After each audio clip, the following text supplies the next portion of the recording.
saya juga kepengen tahu dari Pak Isnandar ya, apakah Anda juga mainkan lewat platform, jadi penjualan lewat kayak apa namanya ya, kayak Tokopedia atau Bukalapak itu Tokopedia masih lah, ada gitu ya. seperti itu Ya. ya, seperti itu. Oke, itu aja Pak sementara ya. Pak Thomas, pertanyaannya simpel tapi saya harus menjawabnya tajam-tajam ini, dalam ini, harus izin menjelaskan ya Pak ya. Jadi butuh penjelasan, bukan kalau ini bukan yes or no ya Pak ya. Jadi terus terang saya di banyak forum Pak Thomas, saya termasuk orang yang mengkritik pengembangan ekspor by online, to be honest with you. Ya, Saya termasuk orang yang posisi saya di situ. Saya mengkritik walaupun terus terang ketika ya saya kenal pahala, kenal beberapa kritik saya agak melunak karena saya lihat teman-teman bekerja. Aduh sorry ya, bro, Pak, saya itu, bilang gitu kan. Nah, kenapa saya kritik Pak Thomas? Karena saya lihat, mohon maaf Bu-Ibu, ini lebih Bapak filosofis kami di situ.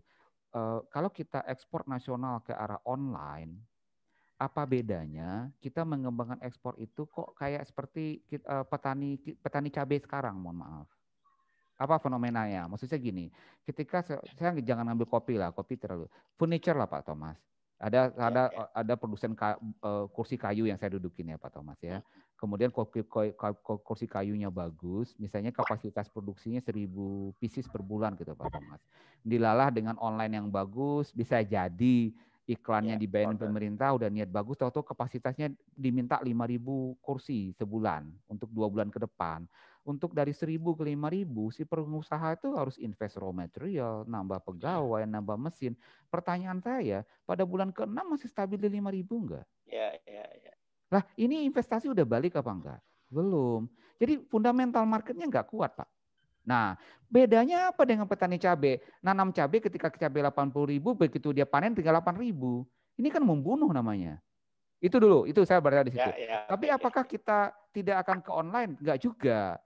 Itu pertama. Kedua, kami meyakinin yang tadi saya bilang Pak, izin saya ulang, pengusaha itu bermacam-macam. Bapak bisa di kami, bisa di Kopi, bisa di mana gitu ya.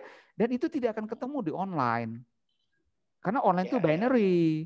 Kita lihat, kita fokus di situ dulu nih. Makanya kita selalu di Karim kita bilang, we want to deal with the decision maker. Ketika kita masuk ke vendor pun, ketika mohon maaf, ketika ada general manager pun ngajuin perusahaannya ke saya, kadang-kadang saya sombong, kita perusahaan kecil kita tolak gitu loh Pak. I want to meet the director. Nah, sebentar. Nah, sebentar saya terakhir Pak. Arah kami di online yang tadi baru kemarin kita bahas sama Pak Niko di Head of Supply Chain sama IT kita. Arah kita di online. Ini pertanyaan kembali. Kalau memang bangsa ini mau arahnya ke online, kenapa pemerintah tidak dukung Bukalapak sama Tokopedia aja? Nah, arah kita di online, kalau kita lihatin di setiap negara, kayak di kita itu kan ada, nama Ria Ricis lah, siapalah dia menjual di produk dan marketnya di Indonesia toh, marketnya di Indonesia. Kenapa kita nggak dekatin si Ria Ricis yang ada di tanda kutip ya, Ria Ricis yang namanya di Mesir, dia punya market di situ, kita tanya, you daripada jualan gini, kenapa nggak jualan kopi gua? Mereknya mau merek you nggak? Gitu loh Pak, artinya kita dapat rantai distribusi. To be honest Pak Thomas, saya berguru ke Bapak, ini pertanyaan Bapak itu sebenarnya another 4 langkah, 5 langkah ke depan yang kita udah pikirkan juga. Tapi Bapak memang bacanya cepat gitu ya. Tapi jadi kalau pengembangan online-nya kami, harusnya ke situ Pak. Jadi ketika kita hadir di setiap negara, kita panggil, kalau buat langkah pertama kita memanggil adalah pemilik coffee shop, the another round kita panggil si influencer, bukan influencer, kita ajak mereka dagang lah. Dan kita protect. Kalau kita Anda jual kopi kita ini, yang merek ini ya udah buat you ya. Dan ini rasanya volumenya tidak akan sampai ke kapal api.